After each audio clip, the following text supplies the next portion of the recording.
மஞ்சள். பொதுவா நல்ல காரியங்கள் ஸ்டார்ட் பண்றதுக்கு முன்னாடி இந்த மஞ்சள் எடுத்து வச்சு தான் ஸ்டார்ட் பண்ணுவாங்க. நம்ம வீட்டில் கூட நம்ம அம்மா அக்கா தங்கைகள் நமக்காக நாம நல்லா இருக்கணும்ன்றதுக்காக மஞ்சள் புடவை கட்டிக்கிட்டு தான் வேண்டிக்குவாங்க. அப்படி அந்த மஞ்சள்னாலே ஒரு தனி வைப்பு தாங்க. நம்ம கொடியில கூட அந்த வைப்ரண்டான அந்த எனர்ஜெட்டிக்கான அந்த மஞ்சள் இருக்குமே, அந்த மாதிரி மங்களகரமான மஞ்சள் விளையிற பூமி தான் இந்த ஈரோடு பூமி. இங்க வந்து மஞ்சளை பத்தி பேசாம வேற எங்க போய் பேசுறது? அது மட்டும் இல்ல, இங்க ஒரு மகத்தான ஒரு மனிதரை பத்தி நம்ம பேசி ஆகணும். இந்த ஈரோடு மண் விவசாயத்துக்கும் பேர் போன மண். இங்க நடக்கிற அந்த விவசாயத்துக்கு மிக முக்கியமான ஒரு கவசமா இருக்கிறது என்ன தெரியுமா? காலிங்கராயன் அணை, காலிங்கராயன் கால்வாய். காலிங்கராயன் அணை கட்டினதுலையும் கால்வாய் வெட்டினதுலையும் உயிரான உணர்வு பூர்வமான நிறைய விஷயங்கள் இருக்குது. அப்படி அந்த ப்ராசஸ்ல அவர் அந்த அணை கட்டும் போதும் கால்வாய் வெட்டும் போதும் ரொம்ப சோர்வடைஞ்சிட்டாராம். அப்ப அவங்க அம்மா அதை பார்த்துட்டு சொன்னாங்களாம், மகனே காளிங்கா, தயிர் வித்த காசு தாழ்வாரம் வரைக்கும் இருக்குது, மோர் வித்த காசு முகுடம் வரைக்கும் இருக்குது, அதை எடுத்துக்கிட்டு போய் அணைய கட்டியா கால்வாய வெட்டியான்னு சொல்லி தைரியம் கொடுத்தாங்களாம். பெத்த அம்மா கொடுக்கிற அந்த தைரியம் இருக்கு பாருங்க, அதை தாண்டி வேற எதுவுமே கிடையாதுங்க. ஒரு மனுஷனால எதையும் சாதிச்சு காட்ட முடியும்.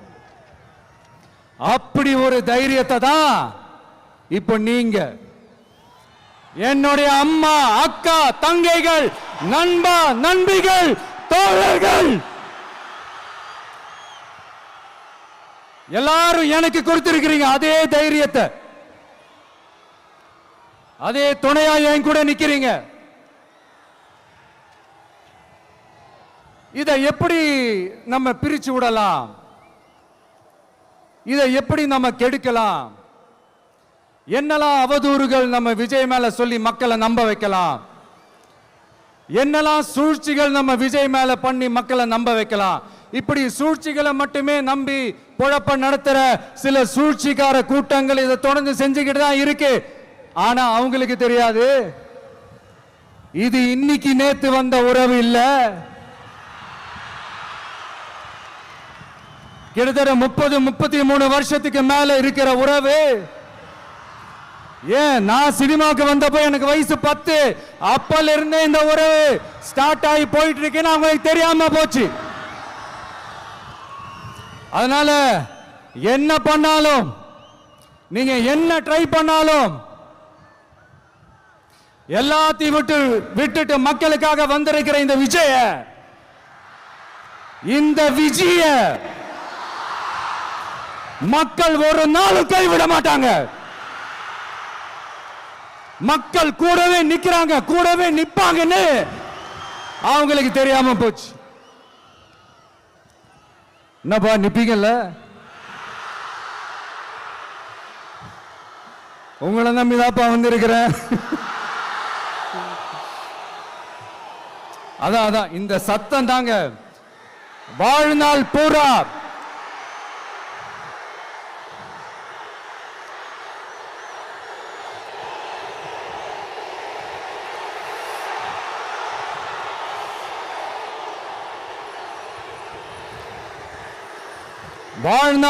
உங்களுக்கு நன்றியோடவே இருப்பேன். இப்போ நம்ம காளிங்கராயன் அவர்கள் அணையை கட்டுறதுக்காக பவானிக்கு போய் பார்க்கும்போது ஒரு இடத்துல ஒரு பாம்பு வந்து உட்கார்ந்துச்சான், படுத்துச்சான். அது படுத்த இடத்துல தான் அவர் அணையை கட்ட ஸ்டார்ட் பண்ணாராம். அப்புறம் அந்த பாம்பு வளைஞ்சி நெளிஞ்சி போற இடத்துலலாம் கால்வாயை வெட்டினார்னு சொல்லி சில வாய்மொழி கதைகள்லாம் சொன்னாங்க. தண்ணியை சேமிச்சு வச்சு குடிக்கிறதுக்கும் விவசாயத்துக்கும். தம்பி கீழே இறங்கு, தம்பி கீழே இறங்குப்பா, ப்ளீஸ் கீழே இறங்குப்பா.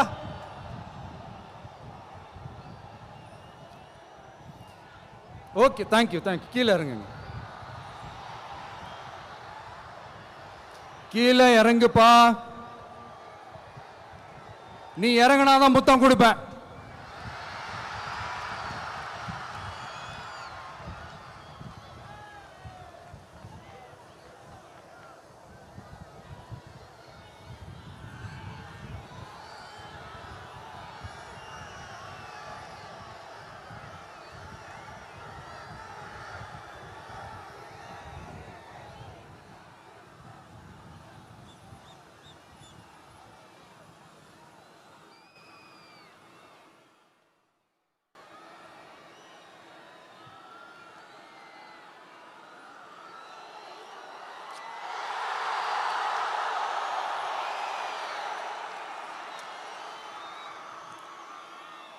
இப்படி தண்ணியை சேமிச்சு வச்சு குடிக்கிறதுக்கும் விவசாயத்துக்கும் வழி வகுக்கிறது எவ்வளவு பெரிய ஒரு நல்ல விஷயம். ஸோ இந்த மாதிரி நல்ல விஷயங்கள்லாம் செஞ்சிட்டு கதைகள் சொன்னா பரவாயில்ல, எதுவுமே செய்யாம கதைகளை மட்டும் அடிச்சு விடுறது எப்படி? அத்திக்கடவு அவிநாசி திட்டத்தை இன்னும் விரிவுபடுத்தினா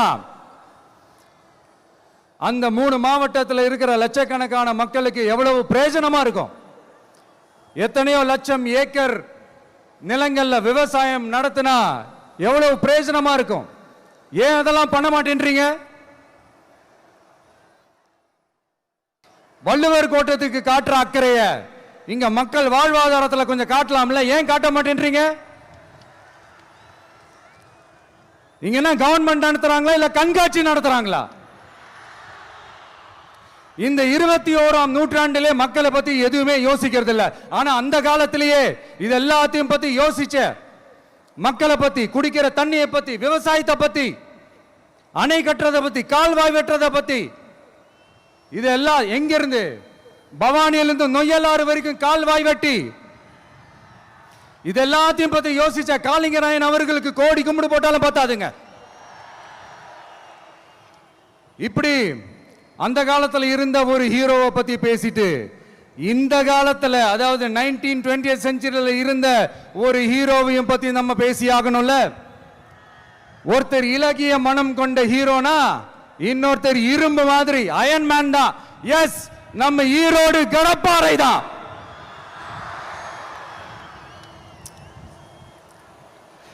ஒட்டுமொத்த தமிழ்நாட்டையே திருப்பி போட்ட சீர்திருத்த நெம்புகோல். ஈரோடு மாவட்டத்தில் பிறந்த அவர்தான் இந்தியாவுக்கே இடஒதுக்கீடு சம்பந்தமான அரசியல் சட்டத்தை திருத்தறதுக்காக போராட்டம் நடத்தினவர் யாரு? நம்ம தந்தை பெரியாரு. 100 வருஷத்துக்கு முன்னாடியே வகுப்பு வாரி பிரதிநிதித்துவம் வேணும்னு கேட்டவர். அன்னைக்கும் சரி இன்னைக்கும் சரி ஒரு ஆச்சரியத்தோட பார்க்கக்கூடிய ஒரு மனிதர், நம்மளுடைய கொள்கை தலைவர். அப்ப அண்ணாவும் எம்ஜிஆரும் யாரு? பெரியார் அவர்கள் கிட்ட இருந்து எங்களுக்கு தேவையான கொள்கைகளை எடுத்துக்கிட்டோம்.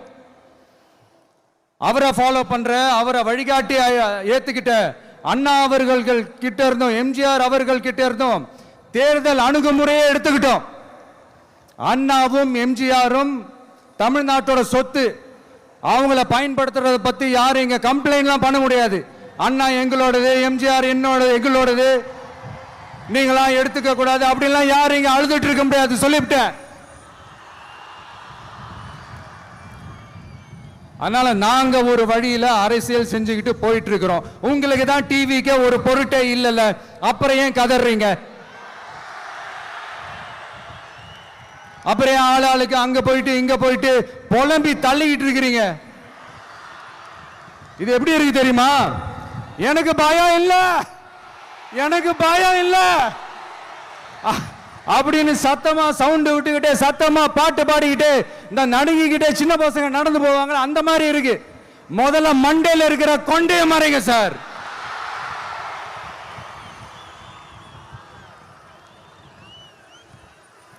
சும்மா மாறு வேஷத்துல மறு வச்சுக்கிட்டு மீடியா ஆளு ரேடியோ ஆளுன்னு இவங்க ஆளுங்களே மாத்தி மாத்தி அனுப்பிக்கிட்டு இதெல்லாம் என்ன மக்களுக்கு தெரியாதுன்னு நினைச்சிட்டு இருக்கீங்களா? மக்கள் எல்லாத்தையும் உன்னிப்பா கவனிச்சிட்டு இருக்காங்க. அதனாலதான் சொல்றேன், உங்களுக்கு நீங்க கொள்ளையடிச்சு வச்சிருக்கிற காசு தான் துணை. ஆனா எனக்கு என் மேல எல்லையில்லா பாசம் வச்சிருக்கிற இந்த மாசு தான் துணை.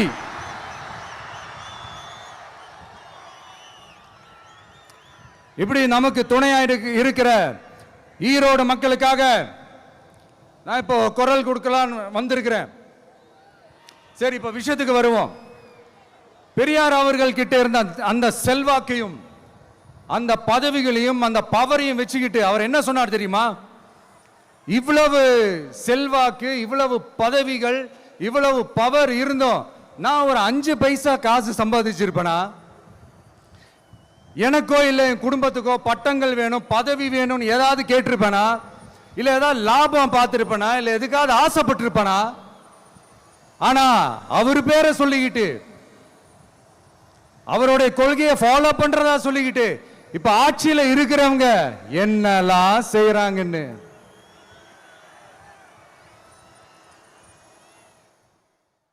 அதனாலதான் சொல்றோம், பெரியார் பேரை சொல்லிக்கிட்டு தயவு செஞ்சு கொள்ளையடிக்காதீங்கயா, தயவு செஞ்சு கொள்ளையடிக்காதீங்க. அவரு பேரை சொல்லிக்கிட்டு பெரியார் பேரை சொல்லி கொள்ளையடிக்கிற இவங்க தான் நம்மளுடைய அரசியல் எதிரி.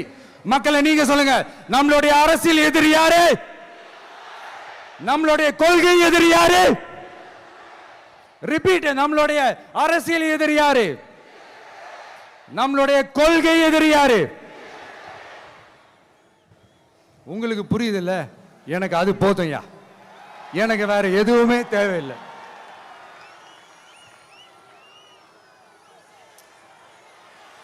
அதனாலதான்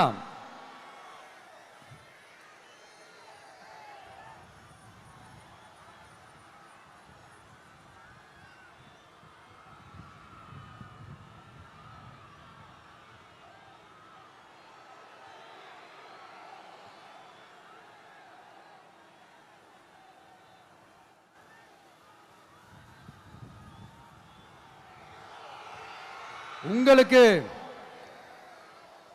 நம்மளை பத்தி நம்ம அரசியலோட நீங்க எல்லாரும் என்னோட அரசியலோட கனெக்டடா இருக்கீங்கன்றது ரொம்ப தெளிவா தெரியுது. அதனால எனக்கு அது போதும். அதனாலதான் எதிரிகள் யாருன்னு சொல்லிட்டு களத்துக்கு வந்திருக்கிறோம். அதனால அவங்கள மட்டும் தான் எதிர்ப்போம். அதுவும் அந்த எதிரிகள் யாரு இப்போ இங்க 2026 சட்டமன்ற தேர்தலில் களத்தில் இருக்கிறாங்களோ அவங்கள மட்டும் தான் எதிர்ப்போம். சும்மா களத்திலே இல்லாதவங்களையும் களத்துக்கும் அவங்களுக்கும் சம்பந்தமே இல்லாதவங்களையும் எதிர்க்கிற ஐடியாலாம் இல்ல பாஸ்.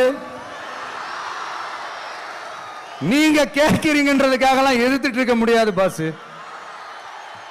எங்களுக்கு நிறைய வேலை இருக்குது.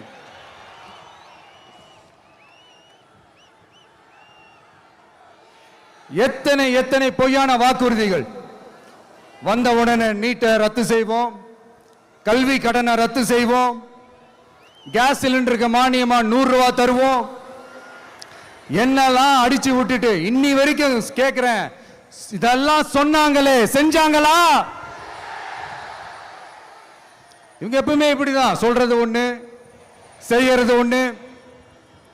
திமுகவும் பிரச்சனைகளும் ஃபெவிகால் போட்டு ஓட்டின ஃப்ரெண்ட்ஸ் மாதிரி ஒன்னிலிருந்து ஒன்னை பிரிக்கவே முடியாது. இப்போ ஈரோடு பகுதியில் இருக்கிற பிரச்சனையை பத்தி பேசுவோம்.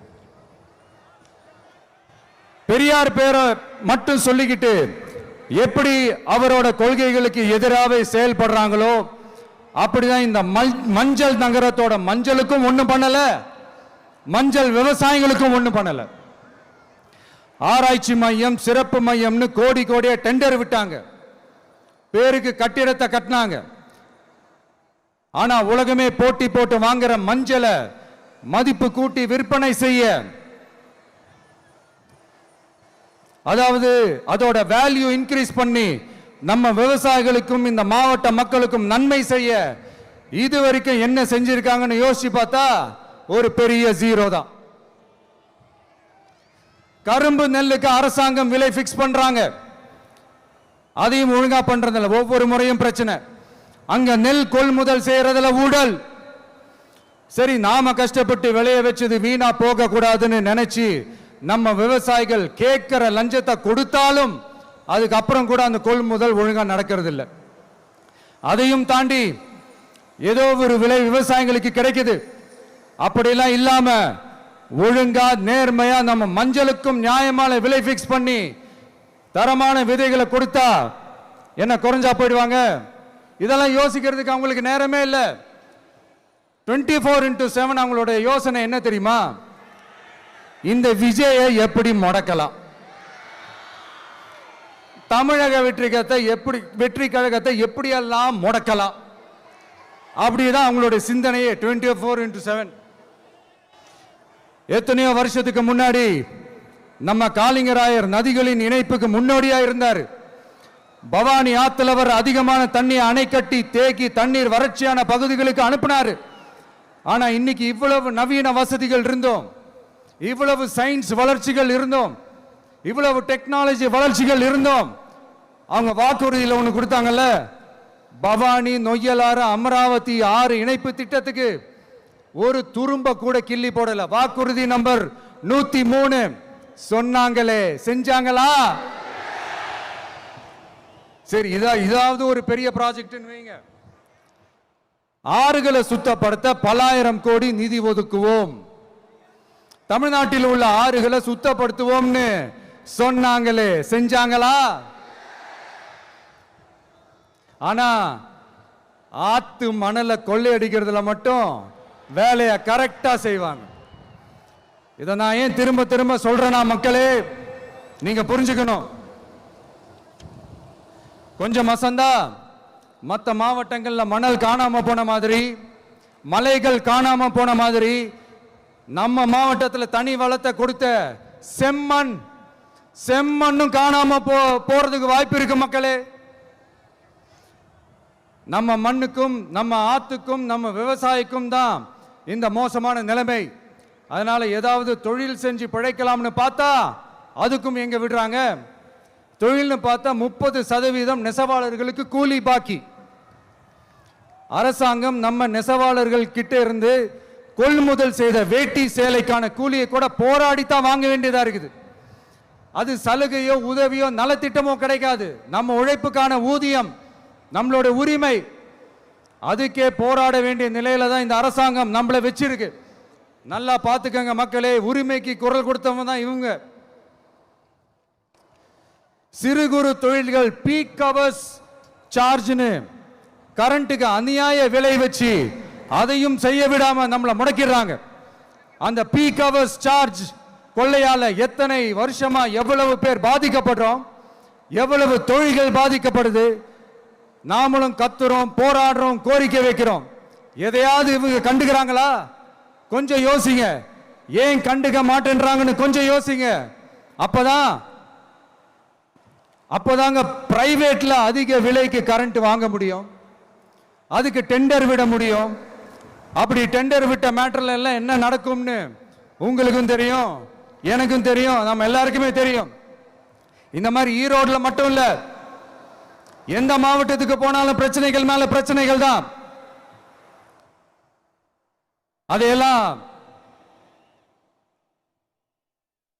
அதையெல்லாம் தீக்கிறதுக்கு ஒரு சொல்யூஷன் கூட சொல்லாம இதுல வேற பெருமையா மாடல் அரசுங்கிறது இல்ல. நான் கேட்கிறேன், கூச்சமா இல்ல?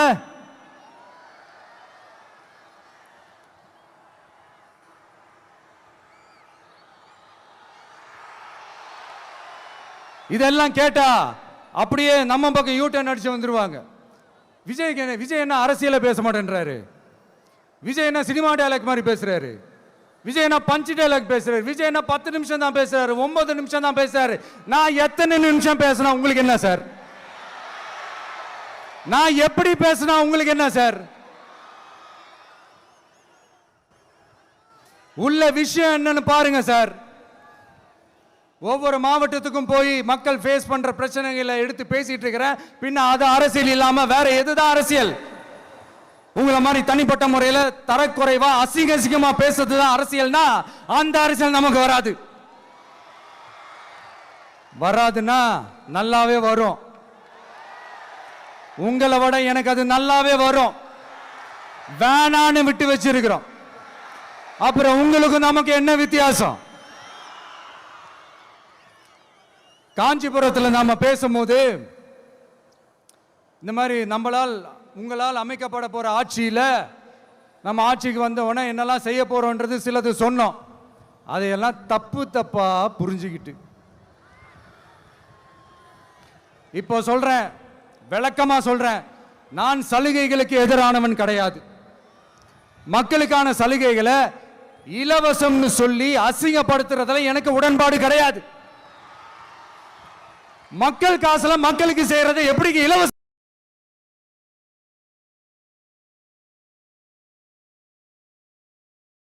சொல்லுவீங்க? அப்படியே செஞ்சிட்டாலும் ஓசில போறேன்னு சொல்லி அசிங்கப்படுத்துறீங்க. என்ன கேட்கறதுக்கு ஆள் இல்லைன்னு நினைச்சீங்களா? மக்களுக்கு ஒண்ணுன்னா இந்த விஜய் வந்து நிப்பா, இந்த விஜய் வந்து கேள்வி கேட்பா.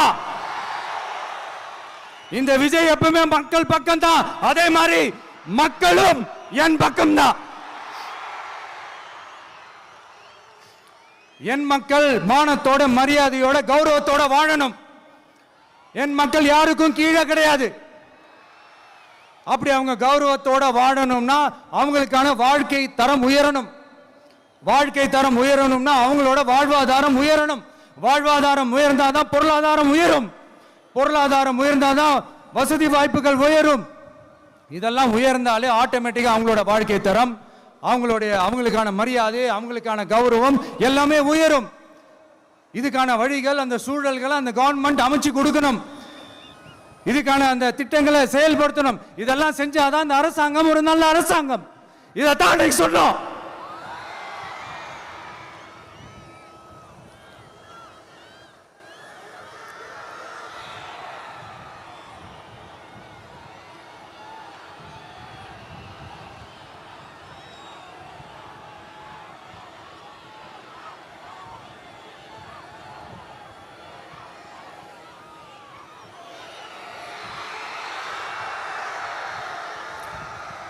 இதைத்தான் இன்னைக்கு சொன்னோம். உடனே சொன்னா மட்டும் போதுமா? எப்படி செயல்படுத்துவீங்க? நாங்க என்ன வாயிலேயே வடை சுடுறதுக்கு டிஎம்கேவா? டிவி கேடா?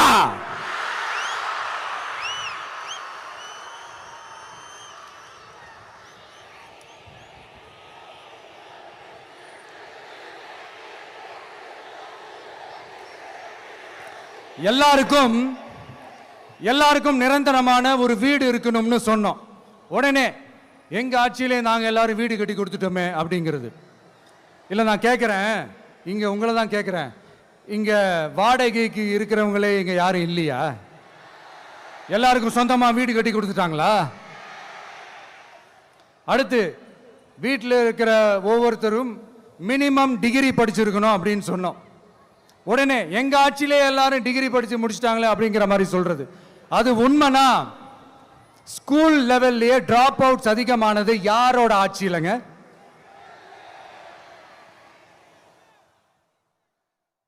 பசங்க பிள்ளைங்க யாரும் ஸ்கூல்ல சேரலன்னு சொல்லிட்டு எனக்கு தெரிஞ்சு 207 கவர்மெண்ட் ஸ்கூல்ஸ் மூடினது யாரோட ஆட்சியிலங்க? இதுல கல்வியில் சிறந்த தமிழ்நாடுன்னு டிராமா வேற. அடுத்து குடும்பத்தில் ஒருத்தருக்கு நிரந்தரமான வருமானம் வரணும், வேலை வாய்ப்பு கிடைக்கணும் அப்படின்னா நாங்க கொடுக்காத வருமானமா, நாங்க கொடுக்காத வேலையா அப்படிங்கிறது. எத்தனையோ லட்சம் காலி பணியிடங்கள் நிரப்புவோம்னு வாக்குறுதி கொடுத்துட்டு ஆட்சிக்கு வந்தீங்களே, எத்தனை லட்சம் காலி பணியிடங்களை நிரப்புனீங்க? அட்லீஸ்ட் 1 லட்சம் காலி பணியிடங்களாவது நிரப்புனீங்களா? இதெல்லாம் சொல்லிட்டு மக்களை ஏமாத்துறது யாரோட ஆட்சியிலங்க? அடுத்து ரொம்ப முக்கியமா, பெண்களுக்கு பாதுகாப்பு இல்லை, சட்டம் ஒழுங்கு சரியா இல்லைன்னு சொன்னா தமிழ்நாட்டில் பெண்கள் பாதுகாப்பு தான் அதிகமா இருக்குதான்.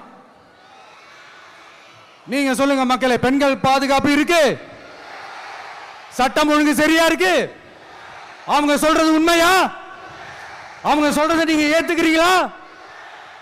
சத்தமா கேக்குதா சார்? இதுதான் ரியாலிட்டி, இதுதான் நிஜம். நம்மளுடைய ஆட்சியில சட்டம் ஒழுங்குல சமரசமே இருக்காது. அதனாலதான் இவ்வளவு ஸ்ட்ராங்கா சொல்றோம், தைரியமா இருங்க மக்களே. இந்த மாதிரி விஷயங்கள்லாம் நம்ம மக்கள் கிட்ட எடுத்து சொன்னா உடனே இந்த இது எடுத்துட்டு வந்துருவாங்க.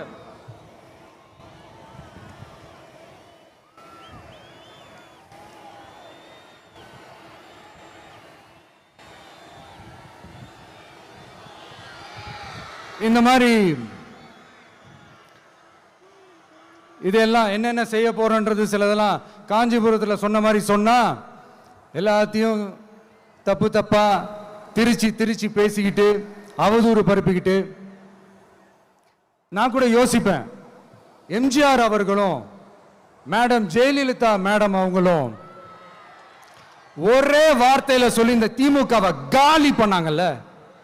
நான் கூட யோசிப்பேன், ஏன் இவ்வளவு ஹார்ஷா பேசுறாங்க, ஏன் இவ்வளவு ஹார்ஷா அவங்கள திட்டுறாங்கன்னு யோசிச்சது உண்டு. இப்பதானே புரியுது. அவங்க ரெண்டு பேரும் சொன்னதை இப்ப நானும் ரிப்பீட் பண்றேன். திமுக ஒரு தீய சக்தி, திமுக ஒரு தீய சக்தி, திமுக ஒரு தீய சக்தி, திமுக ஒரு தீய சக்தி, தீய சக்தி, தீய சக்தி, தீய சக்தி. என் நெஞ்சில் குடியிருக்கும் ஈரோடு மக்களே,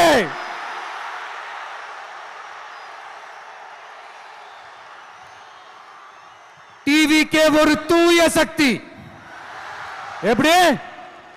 டிவிகே ஒரு தூய சக்தி. தூய சக்தி டிவிகேவுக்கும் தீய சக்தி டிஎம்கேவுக்கும் தான் போட்டியே.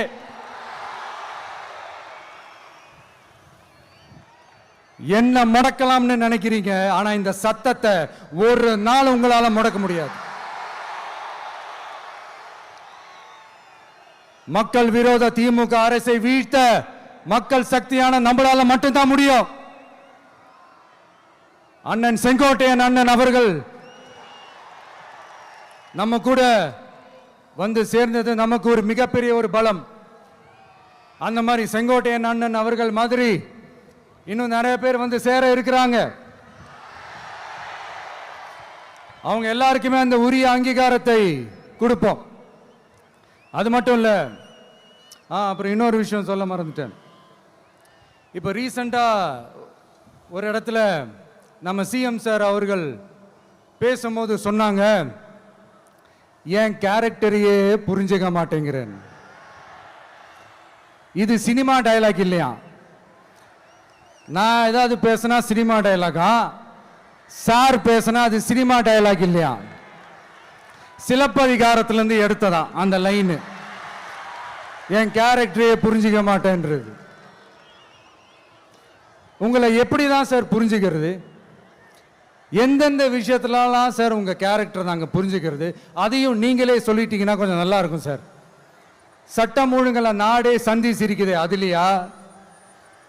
பெண்கள் பாதுகாப்புல நாடே சந்தி சிரிக்குது, அதுலையா? பொய் வாக்குறுதிகளா கொடுத்து ஏமாத்தி ஆட்சிக்கு வந்தீங்களே, அதுலையா? எதுல தான் சார் உங்க கேரக்டர் நாங்க புரிஞ்சுக்கிறது? ஆனா ஒண்ணு, தமிழ்நாட்டில் ஆட்சி செய்யற நீங்களும் சரி, ஒன்றியத்தில் ஆட்சி செய்யறவங்களும் சரி, நீங்க ரெண்டு பேரும் முதல்ல என்னோட கேரக்டரை புரிஞ்சுக்கணும் சார். என்னோட கேரக்டர்னு சொன்னது நம்ம மக்களோட கேரக்டரை.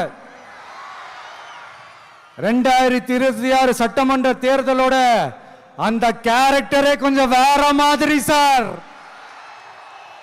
அதை கொஞ்சம் தயவு செஞ்சு நீங்க புரிஞ்சுக்கணும் சார். புரிஞ்சுக்கலன்னா மக்களே உங்களுக்கு புரிய வைப்பாங்க சார். கான்பிடென்டா இருங்க சார், நல்லதே நடக்கும் சார், வெற்றி நிச்சயம் சார். மீண்டும் சந்திக்கும் வரை நன்றி, வணக்கங்க சார். நண்பா, நண்பிகள், இங்கே வந்து எல்லாம் வந்து பார்த்தோம், எல்லாம் நல்லபடியாக நடந்தது. சேஃபாக வந்துட்டு சேஃபாக வீட்டுக்கு போயிடுங்க. எனக்கு எல்லாத்தையும் விட நீங்கள் தான் எனக்கு முக்கியம். தயவு செஞ்சு சேஃப்டியாக போயிட்டு வாங்க. ஒரு ஈரோடு செல்ஃபி ஒன்று எடுப்போமா?